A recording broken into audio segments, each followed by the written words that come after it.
One of our goals was to show that you can eat healthfully and decadently. And my co-author, Amy, is a brilliant chef. I am the writer. I am definitely not the cook in the group, but her recipes are also very easy, so easy that even I can make them. So she's come up with a lot of wonderful recipes that are perfect for Thanksgiving. You know, we all talk about feeling so full and bloated and we can't breathe and we're tired. Well, what if you could eat deliciously without having those horrible food hangovers? I'm all ears. How do we achieve this on Thursday? So why not make Amy's version of twice baked potatoes, for example? There's no cheese, there's no heavy cream. It's just full of delicious, healthful ingredients. She has a wonderful recipe for sweet potato pie. There's creamy cauliflower mash, which is a great substitute for heavy, rich mashed potatoes. Her mushroom gravy recipe, you'll never know the difference with a regular mushroom gravy, scalloped potatoes, green bean casserole that you used to douse in cream of mushroom soups is now healthified. For appetizers, you can have a really good ranch dressing, and dip, which you can also put on a salad. How about buttermilk biscuits that are healthy?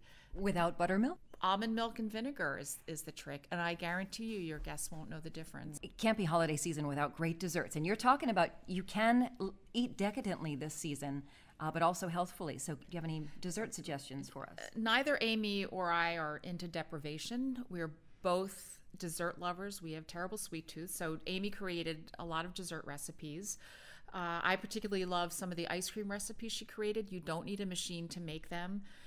Her chocolate chip banana bread pudding is to die for. And what is pie without some coconut whipped cream? Sounds good. Now, overall, I think one of the myths of eating more plant-based diet, and in this case now we're also talking about adding seafood to that, is it can be expensive and it can be difficult. Yeah, I thought the same thing before I embarked on this adventure. And people are used to coming home, throwing chicken on the grill, whipping up some spinach and making some mashed potatoes. People are just used to their routines. It's a matter of changing your routine. So yes, the transformation will feel a little bit complicated at first, maybe a little daunting, but it's simply getting used to a new way of eating. And it's not carrot sticks and tofu. If it were, I would not be following this diet. There's so much variety.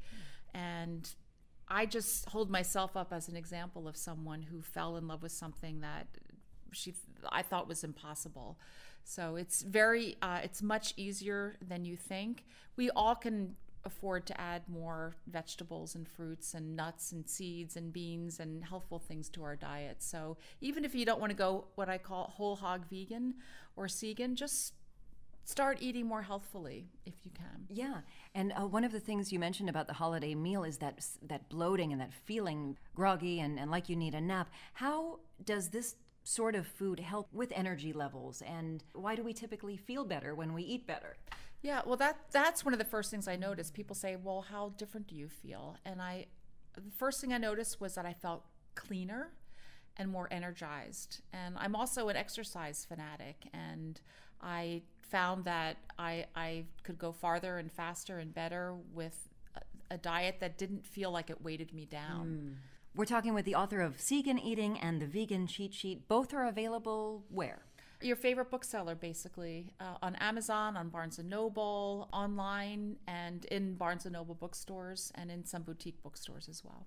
Well, I appreciate your time. Lisa McComsey from Island Heights, a pleasure to speak with you, and I wish you happy holidays. Thank you. Happy Thanksgiving to you and everybody.